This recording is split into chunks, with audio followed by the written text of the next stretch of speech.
Hi views, welcome to HMTV health plus. కొన్ని ప్రాబ్లమ్స్కి solution ఏంటంటే physiotherapy. అసలు జనరల్గా ఇప్పుడిప్పుడే అంటే ఇంతకుముందు పాశ్చాత్య దేశాల్లో ఎక్కువగా ఫిజియోథెరపీని రికమెండ్ చేస్తూ ఉండేవాళ్ళు. బట్ ఇండియాలో ఇప్పుడిప్పుడే ఫిజియోథెరపీ గురించి ఎక్కువగా అవేర్నెస్ వస్తుంది. అయితే ఫిజియోథెరపీ యొక్క హిస్టరీ ఏంటి, ఎలా డెవలప్ అయింది, ఇండియాలో ఎప్పుడు డెవలప్ అయింది, అసలు ఎవరెవరికి అవసరం, ఏ సిచ్యువేషన్లో ఫిజియోథెరపీ అనేది నీడ్ ఉంటుంది అనే విషయాలు తెలియజేయడానికి మనతో పాటు ఉన్నారు ప్రముఖ ఫిజియోథెరపిస్ట్ డాక్టర్ శ్రీధర్ గారు. ఆయన అడిగి మరిన్ని సందేహాలు నివృత్తి చేసుకుందాం.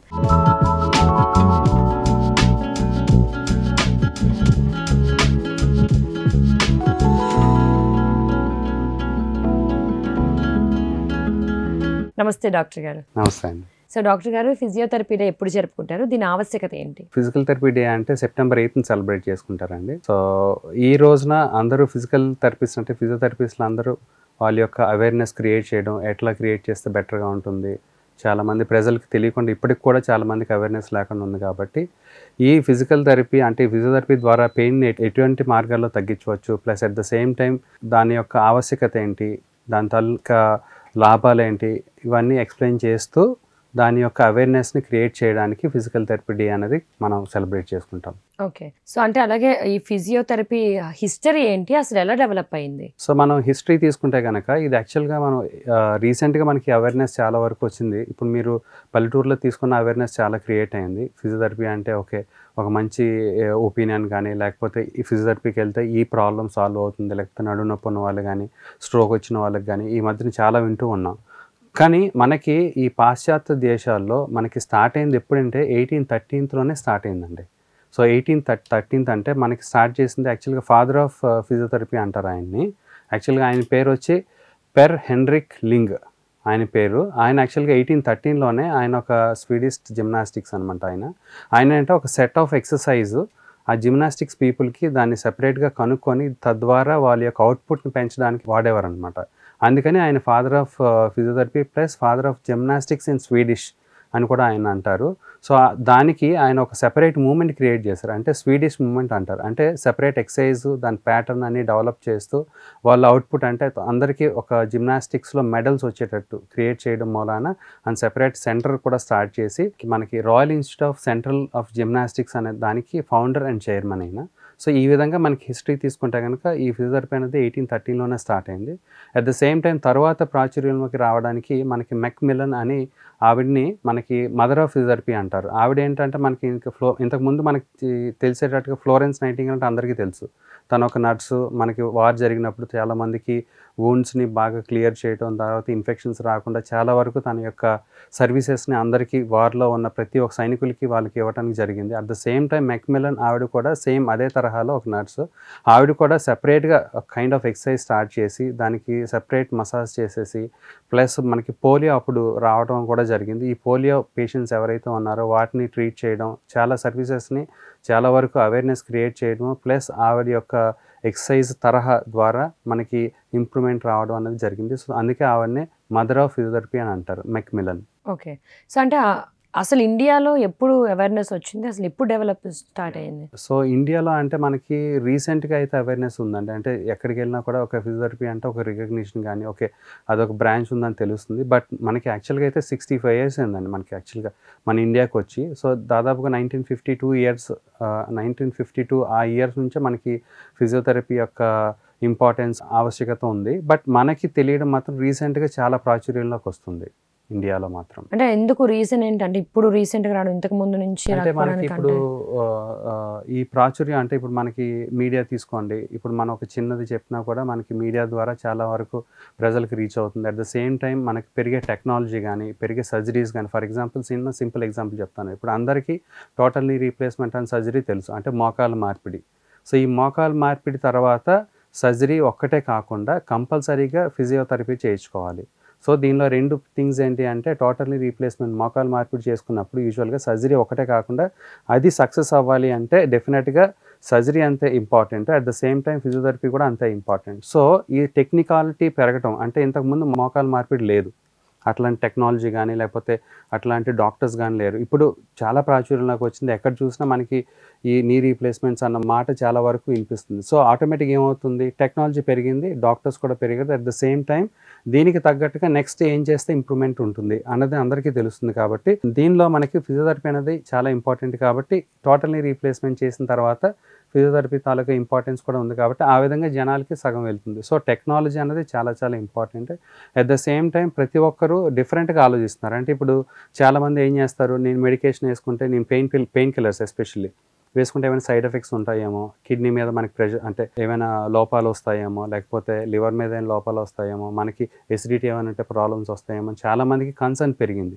చాలామంది ఆర్గానిక్ కూడా వెళ్తున్నారు, చాలామంది హోమియోపతి అదర్ ఆల్టర్నేటివ్ థెరపీస్ కూడా వెళ్తున్నారు. కాబట్టి సో దీనిలో ఏంటంటే దీనిలో మెడికేషన్ వాడడము లేకపోతే మనకి కిడ్నీ మీద లివర్ మీద లోడ్ పడదు. కాబట్టి ఆటోమేటిక్గా ఫిజికల్ ఎక్సర్సైజ్ ద్వారా కానీ కొన్ని ఇప్పుడు చాలా వరకు ఫిజియోథెరపీలో కూడా చాలా నైపుణ్యం అంటే చాలా టెక్నిక్స్ వచ్చినాయి. అంటే వెంటనే నొప్పి తగ్గే టెక్నిక్స్ కూడా ఉన్నాయి, అంటే ఒక మ్యాజిక్ లాగా. సో అట్లాంటివి ఎప్పుడైతే వచ్చాయో ఒకరికి తెలిస్తే చాలు ఒక 100 మందికి ఆటోమేటిక్ తెలుస్తుంది. కాబట్టి ఇట్లాంటి టెక్నిక్స్ అన్నీ వచ్చినాయి కాబట్టి ఆటోమేటిక్గా మనకి ఈ అవేర్నెస్ పెరగడం అనేది చాలా తొందరగా జరుగుతుంది. ఎస్పెషల్లీ ఈ మాధ్యమాలు అంటే ఇప్పుడు మనకి ఇంటర్నెట్, సోషల్ మీడియా, ఇంటర్నెట్ కానీ లేకపోతే ఇన్స్టాగ్రామ్ రీల్స్ అయితే అసలు చెప్పాల్సిన అవసరం లేదు, ప్రతిదీ మనకి ఆటోమేటిక్గా వైరల్ అవుతుంది. సో ప్రతి ఒక్కటి కూడా ఈ విధంగా మనకి జరగడం వల్ల అవేర్నెస్ కూడా చాలా క్రియేట్ అవుతుంది. అట్ ద సేమ్ టైం మనకి ఇంతకుముందుకి ఇప్పటికీ చూసుకుంటే కనుక ఎడ్యుకేషన్ సిస్టమ్ అన్నీ పెరిగింది. ఇంతకుముందు అంటే ఎడ్యుకేషన్ అంటే ఏదో కొంత సిటీస్లో మాత్రమే ఉండేది. ఇప్పుడు ప్రతి ఒక్కరు చదువుకుంటున్నారు కాబట్టి అందరికీ ఒక రకమైన అంటే ఇంపార్టెన్స్ ప్లస్ దీని మీద ఆవశ్యకత తెలియడం కానీ ఈజీగా తెలుస్తుంది. కాబట్టి అందరికీ ఇది ప్రజల్లోకి ఈజీగా వెళ్తుందండి. ఓకే, అంటే అప్పటికి ఇప్పటికి చూసుకుంటే డాక్టర్స్ సంఖ్య కూడా అప్పటికన్నా ఇప్పుడు ఎక్కువగా పెరిగారని అనుకోవచ్చా? డెఫినెట్గా అండి, డెఫినెట్గా అప్పటికి ఇప్పటికి చాలామంది డాక్టర్స్ పెరిగారు. అట్ ద సేమ్ టైం మేము కూడా ఇప్పుడు ఒక పీజీ చేస్తే సరిపోదు. ఇప్పుడు మా ఫిజికల్ థెరపీలో కూడా పీజీ చేస్తే సరిపోదు, దీనికి మళ్ళీ సెపరేట్ టెక్నిక్స్ ఆల్మోస్ట్ నేను దాదాపు ఒక 13 కోర్సెస్ నేర్చుకున్నాను. సో అన్ని అబ్రాడ్లో. సో అంటే ఏంటంటే మనకి ఇప్పుడు ఫాస్ట్గా రిలీఫ్ అయ్యే టెక్నిక్స్ కూడా ఉంటాయి దీనిలో. అంటే ఇంకోటి, ఇంతకుముందు ఫిజియోథెరపీ అంటే మసాజ్ చేయడం అనేది ఒక నానుడి ఉండేది, బట్ ఇప్పుడు అట్లా కాదండి. దీనిలో కూడా మనకి చాలా రకాలైన అంటే ఇమ్మీడియట్గా మ్యాజిక్ లాగా తగ్గిపోయే టెక్నిక్స్ కూడా ఉంటాయి. Plus at the same time almost మనకి ఈచ్ అండ్ ఎవ్రీ స్పెషాలిటీలో కూడా ఉపయోగపడుతుంది. అంటే ఫర్ ఎగ్జాంపుల్ న్యూరలాజికల్ కండిషన్స్లో కానీ, కార్డియోవాస్కులర్ ప్రాబ్లమ్స్లో కానీ, ఈవెన్ గైనిక్లో కానీ, ప్లస్ పీడియాట్రిక్స్లో కానీ, ఆర్థోపెడిక్స్ కానీ, యూ నేమ్ ఇట్. అంటే మీరు ఏ స్పెషలైజేషన్ తీసుకున్నా కూడా దానికి అటాచ్డ్ ఫిజియోథెరపీ అనేది బాగా డెవలప్ అవ్వడం, దానికి టెక్నిక్స్ కూడా చాలా ఎవాల్వ్ అవ్వడం జరిగింది. సో దీని మూలాన ఆటోమేటిక్గా డాక్టర్స్ పెరుగుతున్నారు. అట్ ద సేమ్ టైం ఆ పోటీతత్వం కూడా పెరుగుతుంది. అండ్ అలాగే ఈ ఫిజియోథెరపీని ఎక్కడెక్కడ ఉపయోగిస్తారు, అసలు ఎవరెవరికి అవసరం ఉంటుంది అంటారు? ఈ ఫిజికల్ థెరపీ అనేది యూజువల్గా ఏంటంటే ప్రతి ఒక్క మనిషికి ఉంటుందండి అవసరం. ఎందుకంటే ఇప్పుడు మీరు జనరల్గా తీసుకుంటే లో బ్యాక్ పెయిన్, నెక్ పెయిన్, లేకపోతే నీ పెయిన్, అట్లాంటి ప్రతి ఒక్కరికి ఏదో ఒక నొప్పి ఉంటుంది. నొప్పి ఉన్న ప్రతి ఒక్కరు ఫిజియోథెరపీ ద్వారా నొప్పిని తగ్గించవచ్చు. అది కూడా ఇంటెన్సిటీ ఆఫ్ సివియారిటీ బట్టించులో ఉంటుంది. ఇప్పుడు సివియర్గా పెయిన్ ఉంది, అది ఇర్రివర్సిబుల్ డ్యామేజ్ ఉంది అనుకోండి, అప్పుడు మనకి ఫిజియోథెరపీ ద్వారా అయ్యే అవకాశం ఉండదు. సో అప్పుడు సర్జరీగానే ఏదైనా అవసరం ఉంటుంది.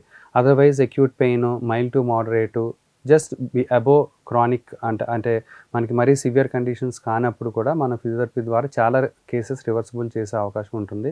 ఈవెన్ సర్జరీస్ కూడా అవసరం అని చెప్పిన తర్వాత కూడా ఫిజియోథెరపీ ద్వారా సర్జరీ కాకుండా మనం రికవరీ చేసిన కండిషన్స్ కూడా చాలా మటుకు ఉన్నాయండి. సో మనకి ఎస్పెషల్లీ ఇప్పుడు తీసుకుంటే ప్రీ ఆపరేషన్ సర్జరీస్ ఏవైతే ఉంటాయంటే ఆపరేషన్ జరగక ముందు కూడా ఫిజియోథెరపీ అవసరం ఉంటుంది. పోస్ట్ ఆపరేషన్ ఏ సర్జరీ అయినా కావచ్చు, ఆర్థోపెడిక్స్ కావచ్చు, న్యూరో సర్జరీ కావచ్చు, కార్డియోవాస్కులర్ అంటే ఇప్పుడు మనకి చెస్ట్ ఆపరేషన్ జరుగుతుంది, అంటే ఓపెన్ హార్ట్ సర్జరీ అవుతుంది, అట్లాంటి వాళ్ళకి కూడా ఉపయోగపడుతుంది. ప్లస్ లంగ్ డిసీజెస్లో కానీ, లేకపోతే కొంతమందికి లంగ్ తీసేసిన తర్వాత కూడా వాళ్ళకి ఫిజియోథెరపీ ద్వారా మనం మంచి ఇంప్రూవ్మెంట్ తీసుకురావచ్చు. పీడియాట్రిక్ సర్జరీస్ కానీ, లేకపోతే గైనిక్ సర్జరీస్ కానీ, మీరు ఏ సర్జరీ తర్వాతనైనా డెఫినెట్గా ఫిజియోథెరపీ ఆవశ్యకత ఉంటుంది. అట్ ద సేమ్ టైం ఈ మధ్యన క్యాన్సర్ కూడా ఎక్కువ అవుతుంది కాబట్టి చాలామందికి ఈ బ్రెస్ట్ తొలగించడం కూడా ఒక రకమైన సర్జరీ కూడా ఉంటుంది, అంటే మాస్టెక్టమీ అంటాం. సో ఈ మాస్టెక్టమీ తర్వాత ఫిజియోథెరపీ యొక్క ఆవశ్యకత చాలా ఇంపార్టెంట్. లేకపోతే ఏమవుతుందంటే యూజువల్గా ఈ చెయ్యి అనేది పైకి లేవదు. సో మాస్టెక్టమీ చేసిన తర్వాత సో మనం వాళ్ళకి ఎక్స్ప్లెయిన్ చేసిన తర్వాత ఫిజియోథెరపీ టెక్నిక్స్ ఏముంటాయి, ఎక్సర్సైజ్ ఏముంటాయి, అది కరెక్ట్ టైంకి మనం ఎక్సర్సైజ్ చెప్తే కనుక వాళ్ళు దైనందిన జీవితాల్లో డెఫినెట్గా వాళ్ళు ఇంతకు ముందు కన్నా ఇప్పుడు చాలా బెటర్గా ఫీల్ అవుతారు. లేకపోతే ఏమవుతుందంటే చెయ్యి రెస్ట్రిక్ట్ అవ్వడమో లేకపోతే మూమెంట్ రెస్ట్రిక్ట్ అవ్వడమో జరుగుతుంది. ఆటోమేటిక్గా అట్ ద సేమ్ టైం వాళ్ళకి ఎప్పుడైతే సర్జరీ అవుతుందో వాళ్ళు అక్కడ చెయ్యి కూడా పెట్టుకోరు. అంటే దాని అర్థం ఏంటంటే ఆ పెయిన్ అన్నది అట్లా ఉండిపోతుంది. ఈవెన్ ఒక 2-3 ఇయర్స్ తర్వాత కూడా వాళ్ళు ఒకసారి చెక్ చేసుకుంటే కనుక చాలా పెయిన్ ఉంటుంది. యాక్చువల్‌గా అయితే ఆ పెయిన్ ఉండకూడదు. ఎందుకంటే ఆ స్కార్ టిష్యూ అంతా అది మనకి టైట్ అయిపోతుంది కదా!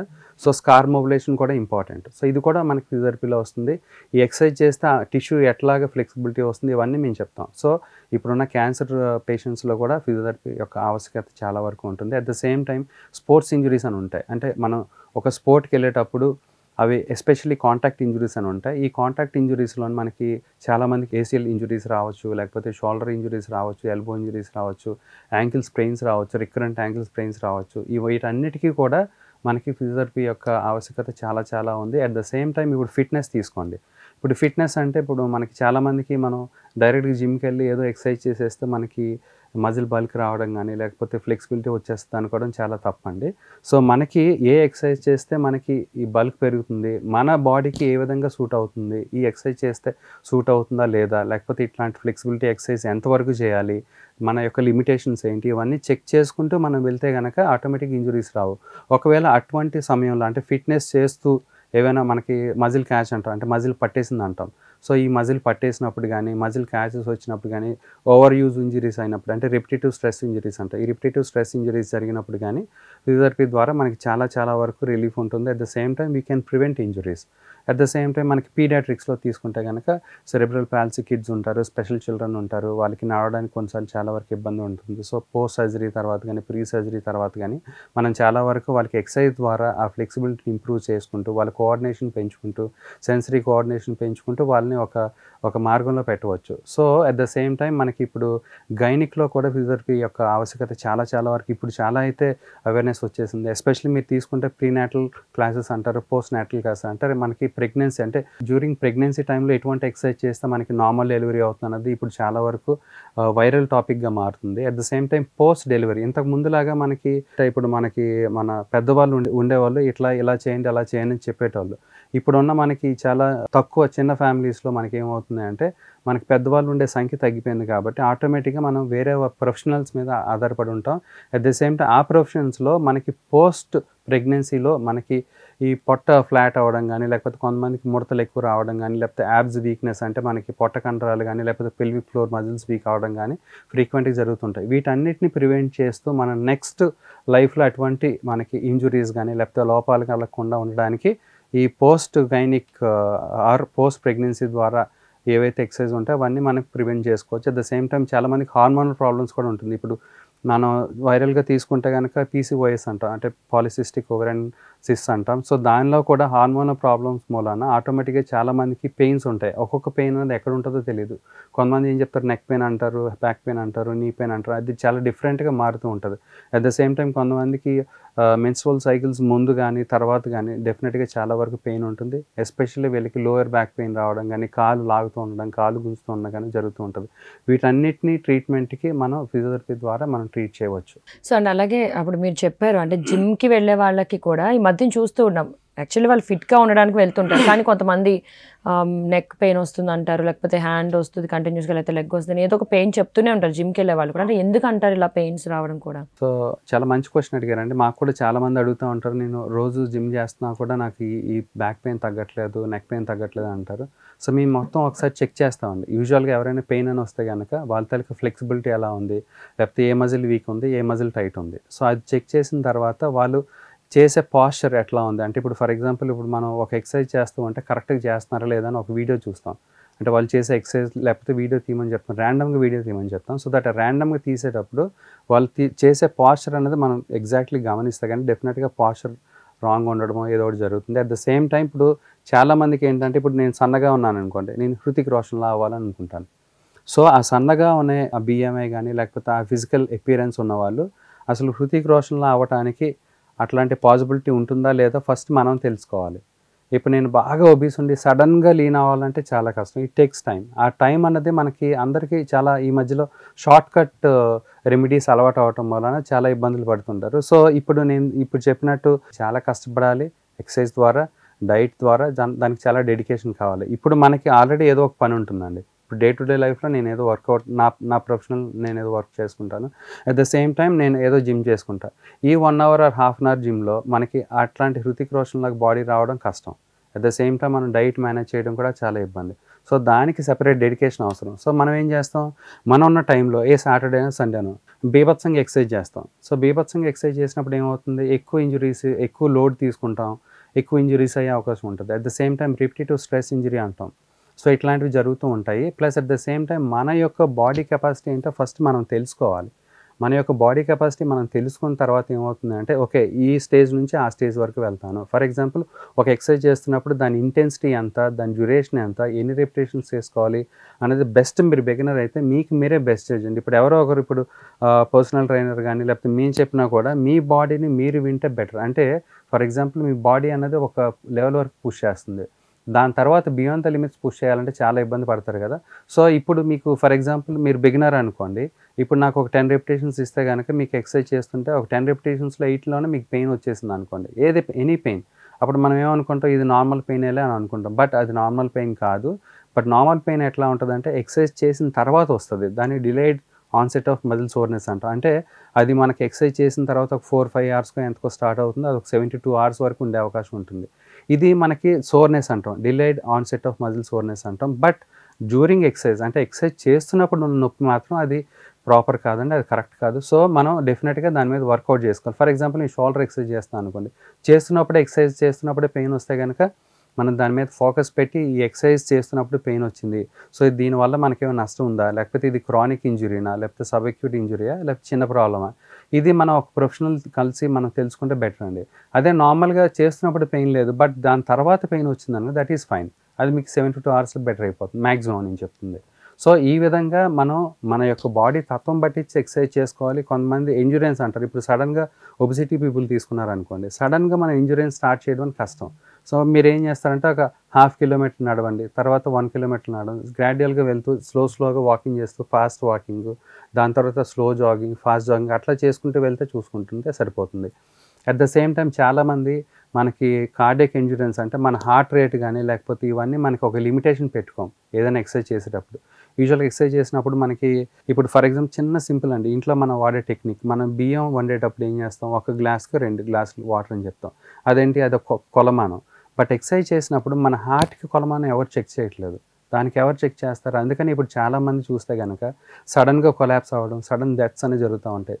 మనకి రెగ్యులర్ ఎక్సర్సైజ్ చేసి చాలా వరకు అంటే ఒక 1 అవర్ 2 అవర్స్ చేసిన వాళ్ళు కూడా సడన్గా డెత్స్ జరుగుతూ ఉంటాయి. దీనికి రీజన్ ఏంటి అంటే మన హార్ట్ లోడ్ ఎంత తీసుకుంటుందో ఎవరు దానికి కొలమానం చేయట్లేదు. దీనికి మనకి క్యారోలిన్స్ ఫార్ములా అని ఉంటుంది, దీని ప్రకారంగా వెళ్తే అంటే ఫిజియోథెరపిస్టులు ఈ ఫార్ములాని తీసుకొని దానికి ప్రాపర్గా చెక్ చేసుకొని మీకు ఎంత హార్ట్ రేట్ ఉంటుంది, దానికి మీరు మ్యాక్సిమం ఎంత ఇవ్వచ్చు, మోడరేట్గా ఎంత ఎక్సర్సైజ్ చేయొచ్చు, మినిమం ఎంత ఎక్సర్సైజ్ చేయొచ్చు, ఎక్కడి నుంచి స్టార్ట్ చేయొచ్చు, ఇవన్నీ వాళ్ళు చెప్తారు. సో ఈ విధంగా మనం దానికి కొలమానం ఇస్తే కనుక మనకి ఎటువంటి కార్డియక్ ఇష్యూస్ రాకుండా ప్రాపర్గా మనం ఒకవేళ మజిల్ డెవలప్ చేసుకోవాలంటే మజిల్ డెవలప్ చేసుకోవచ్చు, ఇంజురీస్ డెవలప్ చేసుకోవాలంటే ఇంజురీస్ డెవలప్ చేసుకోవచ్చు. ఇవన్నీ మనం ప్రాపర్గా తీసుకోవాలి. అండ్ అన్నిటికన్నా ఇంపార్టెంట్, మనం మజిల్ డెవలప్ చేస్తున్నామా, ఇంజురీస్ డెవలప్ చేస్తున్నామా, వీటన్నిటి మీద ఆధారపడాలి. అంటే 1 RM అని ఉంటుంది, 1 రెపిటేషన్ మ్యాక్సిమం తీసుకుంటాం. యూజువల్గా ఈ 1 రెపిటేషన్ మ్యాక్సిమం ఎవరు తీసుకోవట్లేదు. అంటే ఇప్పుడు ఫర్ ఎగ్జాంపుల్ నేను ఒక వెయిట్ తీసుకున్నాను, 10 kilos వెయిట్ తీసుకుని బైసెప్స్ వేసాను అనుకోండి, నెక్స్ట్ నేను ఎంత లెవెల్ ఆఫ్ వెయిట్కి వెళ్ళాలన్నది నాకు తెలియడం సరిపోద్దు. అంటే ఇప్పుడు నేను ఎవరైనా లేమని, ఇప్పుడు ప్రొఫెషనల్ అయితే కానీ లేమని కాదు, ఇప్పుడు నేను 10 kilos తీసుకొని నెక్స్ట్ రోజు ఒక 12 kilos తీసుకుంటే కనుక నా మూడ్ బట్టి, ఇప్పుడు నేను చాలా ఫ్రెష్గా ఉన్నాను అనుకోండి 12 kilos లేపేస్తాను. అదే నాకు డే టు డే యాక్టివిటీస్లో చాలా స్ట్రెస్ ఉంది, లేకపోతే అలసిపోయిన, నైట్ నిద్ర లేదనుకోండి 12 kilos నేను చేయలేను. డెఫినెట్గా ఈవెన్ 10 kilos కూడా నేను చేయలేను, 7 or 8 చేస్తాను. సో అంటే దానికి ఏంటి, దాని కొలమానం లేదు. సో అందుకని ఏం చెప్తాను అంటే 1 రెపిటేషన్ మ్యాక్సిమం తీసుకుంటే ఏమీ ఎక్సర్సైజ్ చేయకుండా ఫ్రెష్గా వచ్చి మ్యాక్సిమం వెయిట్ ఎంత తీసుకుంటే 1 రెపిటేషన్లో దాన్ని మనం 1 రెపిటేషన్ మ్యాక్సిమం అంటే దాన్ని బేసిస్ చేసుకొని మీకు ఎండ్యూరెన్స్ ప్రకారంగా అయితే కొంత అమౌంట్ అంటే 50% లేకపోతే 60%, 80%, 90% అయితే ఇప్పుడు మనకి పవర్ లిఫ్టర్స్ ఉంటారు, వాళ్ళకి 90% ఆఫ్ 1 RM మనం 93 to 94% ఆఫ్ 1 RM ఇస్తాం. సో ఈ విధంగా 1 RM తీసుకుంటే కనుక నెక్స్ట్ ప్రోగ్రెషన్కి ఉపయోగపడుతుంది. అందుకనే నెక్స్ట్ ప్రోగ్రెషన్ ఇప్పుడు కొంతమంది డెడ్ లిఫ్ట్ చేస్తారు, లిఫ్ట్ చేసినప్పుడు సడన్గా బ్యాక్ పెయిన్ వచ్చేసి బ్యాక్ పట్టేసుకుంటుంది, బ్యాక్ క్యాచ్ వస్తుంది. సో అది ప్రోగ్రెషన్ అనేది వాళ్ళకి తెలియదు. ఇప్పుడు నా బాడీ ఎంత యాక్సెప్ట్ చేస్తే అంత ప్రోగ్రెషన్ అనేది అది మిత్ అండి, అది కరెక్ట్ కాదు. సో మనం ప్రాపర్గా ప్రోగ్రెషన్ వెళ్ళాలంటే 1 RM తీసుకొని దాని ప్రకారంగా మీ ఫిజియో కానీ మీ ట్రైనర్ కానీ చెప్పే విధంగా మీరు ఫాలో అయితే కనుక మనకి ఇంజరీస్ జరగకుండా ఉంటుంది. సో అలాగే డాక్టర్ గారు, చిన్నపిల్లల విషయానికి వస్తే వాళ్ళకి నీడ్ ఉంది, ఫిజియోథెరపీ నీడ్ ఉందని తెలిసినప్పుడు అంటే ఈ ఏజ్ లోపల వాళ్ళకి చెయ్యకూడదు అనే ఏజ్ లిమిట్ ఏమైనా ఉంటుందా పిల్లల విషయంలో? పిల్లల విషయంలో అయితే డెఫినెట్గా ఈ ఏజ్లో చేయకూడదు అని అట్లా ఏం లేదండి. ఫర్ ఎగ్జాంపుల్ ఇప్పుడు ఆఫ్టర్ కోవిడ్ పాండమిక్ తర్వాత చాలామంది ఏంటంటే ఆన్లైన్ క్లాసెస్ స్టార్ట్ అయినాయి. ఆన్లైన్ క్లాసెస్ స్టార్ట్ అవ్వడం అంటే పూర్ పాస్చర్. ప్రతి ఒక్కరికి ఆన్లైన్ క్లాసెస్లో ట్యాబ్ కానీ లేకపోతే సిస్టమ్ కానీ లేకపోతే ఫోన్ కానీ ఇస్తాం కాబట్టి డెఫినెట్గా ఇలా కూర్చోవడం అంటే ఇష్టం వచ్చిన పాస్చర్లో కూర్చోవడం జరుగుతుంది. సో వాళ్ళకి కూడా నేను చూసిన మినిమం కిడ్ నెక్ పెయిన్ వచ్చి దాదాపు ఒక 7 ఇయర్స్ కిడ్ అండి. సో దాదాపుగా వాళ్ళకి బికాస్ ఆఫ్ ఆన్లైన్ క్లాసెస్ రెగ్యులర్గా ఆన్లైన్ క్లాసెస్ చూడటం వల్ల నెక్ పెయిన్ రావడం. సో ఆ 7 ఇయర్స్ నెక్ పెయిన్ వచ్చింది కానీ చూడడం ఆన్లైన్ కదా. సో డెఫినెట్గా ట్రీట్మెంట్ చేస్తాం. సో ఇవన్నీ మన డే టు డే యాక్టివిటీస్లో డెవలప్మెంటల్ చేంజెస్ ప్లాన్ వచ్చే ప్రాబ్లమ్స్ అని అనుకోవచ్చు. సో ఎవరికి ఎప్పుడు కూడా ఈవెన్ నేను ఆల్రెడీ మోకాలికి చిన్న ఆపరేషన్ అయింది, సైనోవెక్టమీ అంటాం, అది జరిగి నా దగ్గరికి వచ్చారు. సో మనకి ఏజ్ లిమిట్ అంటూ ఏముండదు. ఫిజియోథెరపీకి ఇప్పుడు చాలామందికి డెవలప్మెంటల్ ప్రాబ్లమ్స్ ఉండొచ్చు, స్పెషల్ చిల్డ్రన్ ఉండొచ్చు. దాన్ని ఎంత తొందరగా డిటెక్ట్ చేస్తే అంత మంచిది. అంటే పుట్టిన తర్వాత మైల్ స్టోన్స్ ఉంటాయి. ఆ మైల్ స్టోన్స్ అంటే ఇప్పుడు మనం పాకరడం, బంగరడం అంటాం. సో హెడ్ హోల్డింగ్ అంటాం. ఇవన్నీ మనం ముందుగానే చూసుకుంటూ ఇప్పుడు హెడ్ హోల్డింగ్ యూజువల్గా 3rd మంత్లో అట్లా స్టార్ట్ అవుతుంది. సో అది ఒకవేళ లేకపోతే డిలే అవుతుందంటే మనం వీ హ్యావ్ టు సీ అనమాట. అంటే మనం ఒక లుక్ వేసుకుంటే మనకి డెఫినెట్గా హెడ్ హోల్డింగ్ లేదు అంటే ఏదైనా ప్రాబ్లం ఉందా లేకపోతే డిలే అవుతుందా ఏంటో చెక్ చేసుకుంటే మనకి ఎర్లీ డిటెక్షన్ కూడా చాలా ఇంపార్టెంట్. సో దీనికి ఏజ్ లిమిట్ అనేది ఏం లేదండి. అంటే ఇండియాలో ఇప్పుడు అవేర్నెస్ స్టార్ట్ అయింది కదా డాక్టర్ గారు. అంటే అదర్ కంట్రీస్కి మనకి డిఫరెన్స్ ఏంటి అండ్ రేట్ ఆఫ్ రికవరీ కూడా ఎలా ఉంటుంది దీంట్లో? సో ఇప్పుడు యూజువల్గా బయటికి మనకి ఇక్కడ డిఫరెన్స్ చూస్తే కనుక పాశ్చాత్య దేశాల్లో మనకి ఇక్కడ చూస్తే కనుక ప్రతిదానికి ఫిజికల్ థెరపీ ఇంటర్వెన్షన్ ఉంటుందండి అండ్ ఇంటర్ఫెరెన్స్ కూడా ఉంటుంది. ఫర్ ఎగ్జాంపుల్ ఇప్పుడు ఏదైనా రోడ్లో ఏదైనా ఇంజురీ అయింది అనుకోండి. సో యూజువల్గా అక్కడ షిఫ్టింగ్ నుంచి మనకి అక్కడ ఫిజియోథెరపిస్ట్ యొక్క ఇంటర్వెన్షన్ ఉంటుంది, ఇంటర్ఫెరెన్స్ ఉంటుంది. ఫర్ ఎగ్జాంపుల్ ఇప్పుడు ఏదైనా స్పైనల్ ఇంజురీ అయిందేమో మనకు తెలియదు. సో దాన్ని ఎట్లా షిఫ్ట్ చేస్తే కనుక ఆ ఇంజురీ ఎక్కువ అవ్వకుండా చూసుకుంటుంది అన్న విషయాలు కూడా మనం అక్కడ కన్సిడరేషన్లో తీసుకొని అక్కడ ఆన్ ద స్పాట్లో ఫిజికల్ థెరపిస్ట్ ఉండి ఎట్లా ట్రాన్స్ఫర్ చేస్తే ఫర్దర్గా ఇంజురీ అవ్వదు అని కూడా ఉంటుంది. సో ప్రతి ఒక్క సర్జరీ ముందు ప్రీ ఆప్ ఎవాల్యుయేషన్ ఉంటుంది. అంటే ఇప్పుడు మనకి కొన్నిసార్లు ఏమవుతుందంటే సర్జరీ ముందు అసలు సర్జరీకి వెళ్ళాలా వద్దా, ఆ జాయింట్ యొక్క మొబిలిటీ ఎలా ఉంది, ఆ మజిల్ యొక్క అంటే వీక్నెస్ ఏమైనా ఉందా, మళ్ళీ రికవరీ చేసుకుని వెళ్ళాలంటే ప్రీ రిహాబ్ అంటాం. అంటే సర్జరీకి ముందు ఏవైతే మజిల్స్ వర్క్ చేయాలో అడ్జసెంట్ జాయింట్స్ మజిల్స్ కానీ లేకపోతే పక్కన ఉన్న జాయింట్స్ కానీ అవి ముందు నుంచి ట్రైన్ చేసుకుంటూ ఎక్సర్సైజ్ని ముందుగానే చెప్పి వాటికి ఒక అవగాహన వచ్చిన తర్వాత దెన్ సర్జరీకి తీసుకెళ్తారండి. దాన్ని ప్రీహాబ్ అంటారు. ఇప్పుడు ఇండియాలో కూడా ఇప్పుడు నెమ్మదిగా ప్రీహాబ్ కూడా స్టార్ట్ అవుతుంది. అంటే సర్జరీ ముందు ఫిజియోథెరపీకి వెళ్ళి అక్కడ ప్రీ ఆప్ అసెస్మెంట్ తీసుకొని ఏ మజిల్స్ వీక్ ఉన్నాయి, ఏ జాయింట్స్ బాగాలేదు, టైట్నెస్ ఏముందో, స్టిఫ్నెస్ ఏముందో చూసుకొని దానికి ఎక్సర్సైజ్ చెప్పిన తర్వాత సర్జరీకి వెళ్ళే అవకాశాలు ఇక్కడ కూడా ఇప్పుడు మెరుగవుతున్నాయి. అట్ ద సేమ్ టైం బయట తీసుకుంటే కనుక ఒక సర్జరీ అయిన తర్వాత డెఫినెట్గా ఫిజికల్ థెరపిస్ట్ని కలవాల్సిందే. కలిసిన తర్వాత వాళ్ళ యొక్క ఒపీనియన్ తీసుకున్న తర్వాత వాళ్ళే డిసైడ్ చేస్తారు ఎన్ని రోజులు మీకు రికవరీ పడుతుంది, ఎన్నెన్ని సెషన్స్ పడతాయి అన్నది డిసైడ్ చేసిన తర్వాతనే మనకి రికవరీ అనేది ఉంటుంది. అట్ ద సేమ్ టైం బయటికి ఇక్కడ డిఫరెన్స్ ఏంటంటే ఒక సిస్టమేటిక్గా ఉంటుంది బయట అంతా. అంటే డాక్టర్ అపాయింట్మెంటు, దాని తర్వాత ఫిజికల్ థెరపీ అపాయింట్మెంట్, దాని తర్వాత సర్జరీ డేట్స్, లేకపోతే దాని తర్వాత ఫిజికల్ థెరపీ అపాయింట్మెంట్స్ ఎప్పుడు ఉన్నాయి, వీక్లీ వన్స్ ఉందా, ట్వైస్ ఉందా, మొత్తం వాళ్ళకి ప్రీ ప్లాన్డ్కి మొత్తం వెళ్ళిపోతుందండి. కొన్నిసార్లు అట్ ద సేమ్ టైం ఇక్కడ ఏంటంటే కొంతమందికి ఇప్పుడు ఫర్ ఎగ్జాంపుల్ ఇప్పుడు కొంతమందికి మజిల్ క్యాచ్ అంటే ఇప్పుడు సడన్గా నాకు నెక్ పట్టేసింది ఇట్లాగా, లేకపోతే కొంతమందికి బ్యాక్ పట్టేసింది ఇట్లా ఫార్వర్డ్ బెండే అలా ఉండిపోతారు. సో దీనికి కూడా ఎక్యూట్ పెయిన్స్ అంటారు. వీటికి కూడా ఫిజికల్ థెరపీ అంటే ఫిజియోథెరపీ ద్వారా డెఫినెట్గా వెంటనే రికవరీ చేయొచ్చు. ఇది చాలామందికి తెలియదు. ఇప్పుడు ఈవెన్ చాలామందికి ఇప్పుడు డాక్టర్స్ దగ్గరికి వెళ్ళిన తర్వాత మెడికేషన్స్ కానీ లేకపోతే ఏదో ఒక హాట్ ప్యాక్ ఏదో పెట్టుకొని చెప్తారు. దాంతో పాటుగా ఫిజియోథెరపీని కూడా మనం ఇంటర్వీన్ చేస్తే కనుక తొందరగా రిజల్ట్స్ అంటే ఇప్పుడు ఒక 10 రోజులు వాళ్ళు కష్టపడే బదులుగా ఒక 2-3 రోజులు నయం అయిపోతుంది. సో సింపుల్ అండి, సింపుల్ టెక్నిక్స్, కొన్ని జాయింట్ మొబిలైజేషన్స్ అంటాము, కొన్ని ఫ్యాషియల్ మ్యానిపులేషన్స్, ఇట్లాంటి టెక్నిక్స్ మూలాన డెఫినెట్గా వెంటనే మనం తగ్గించవచ్చు. అది మేము చూసిన వెంటనే చెప్పేస్తాం. ఫర్ ఎగ్జాంపుల్ ఇప్పుడే వచ్చిన నొప్పి అనుకున్న fresh injury are fresh neck spasm కానీ ఫ్రెష్ బ్యాక్ స్పాజం వస్తే కనుక డెఫినెట్గా అది చూసిన వెంటనే మేము చెప్పగలుగుతాం ఇప్పుడు ఒక సెషన్లో పోతుందా లేకపోతే 2-3 సెషన్స్లో పోతుందా అని. అది కూడా కొన్నిసార్లు వితౌట్ మెడికేషన్స్ కూడా అయిపోతుందండి. అది మనం చూసిన వెంటనే చెప్పగలుగుతాం. సో ఈ విధమైన డిఫరెన్సెస్ మనకి అక్కడికి ఇక్కడ డిఫరెన్స్ ఉంటుంది. అక్కడ అనుకోండి డెఫినెట్గా వెంటనే okay this can be done by physical therapy అని చెప్పి డైరెక్ట్గా రాసిస్తారు. ఇక్కడ అవగాహన కొంచెం తక్కువ ఉంది కాబట్టి ఇప్పుడు చాలా వరకు బెటర్ అవుతుంది. సో ఈవెన్ నార్మల్ కొంతమందికి మన పూర్ పాస్చర్ మూలాన ఈ రేడియేటింగ్ పెయిన్ వస్తుంది left side. So radiating pain వచ్చిన వెంటనే మనం ఏమనుకుంటాం, చెస్ట్లోకి రేడియేటింగ్ పెయిన్ రావడం వల్ల నాకు ఏదో హార్ట్ ప్రాబ్లం వచ్చేసిందని చెప్పి వెంటనే ఎమర్జెన్సీకి వెళ్తాం. అట్లాంటివి జరుగుతాయి. సో అక్కడ ఏంటంటే డాక్టర్ చూసిన వెంటనే మనకి ఓకే ఇది మజిల్ పెయిన్ ఉంది, నెక్ పెయిన్ ఉంది, దీని వలన మీకు రేడియేట్ అవుతుంది, సో చెస్ట్‌లో కూడా రేడియేట్ అవుతుందని చెప్పిన వెంటనే వాళ్ళు ఏం చేస్తారు, వెంటనే ఫిజియోథెరపీకి రిఫర్ చేస్తారు. అట్లా పెయిన్ తగ్గుతుంది. ఇక్కడ ఏంటంటే కొంచెం అవగాహన తక్కువ ఉండటం వలన డెఫినెట్‌గా ఒకటి పేషెంట్ పానిక్ అవ్వడమే కాకుండా ఒక 1 వీక్ 10 డేస్ వరకు వాళ్ళు ఇబ్బంది పడడం అనేది ఇక్కడ మేము గమనిస్తూ ఉంటాం. Okay, thank you doctor Sridhar గారు. సో చూసారు కదా, ఫిజియోథెరపీ డే సందర్భంగా డాక్టర్ శ్రీధర్ గారు ఫిజియోథెరపీ గురించి అవేర్నెస్ తీసుకొచ్చారు. ఎవరికి అవసరం ఉంటుంది, ఎందుకు అవసరం ఉంటుంది, చాలామందికి చిన్న నొప్పి వస్తూ ఉంటుంది, కంటిన్యూగా ఒక ప్లేస్లో నొప్పి వస్తుంటే చాలామంది నెగ్లెక్ట్ చేస్తూ ఉంటారు. బట్ ఖచ్చితంగా ఫిజియోథెరపిస్ట్ని కలిస్తే మనకి భవిష్యత్తులో కూడా కొంచెం మన నొప్పులు కానీ బాడీకి సంబంధించి ఎటువంటివి రాకుండా ఉంటాయని కూడా డాక్టర్ గారు ఎక్స్ప్లెయిన్ చేశారు. ఇలాంటి వీడియోస్ కోసం చూస్తూనే ఉండండి HM TV హెల్త్ ప్లస్, 24 గంటల ఆరోగ్య సంజీవిని.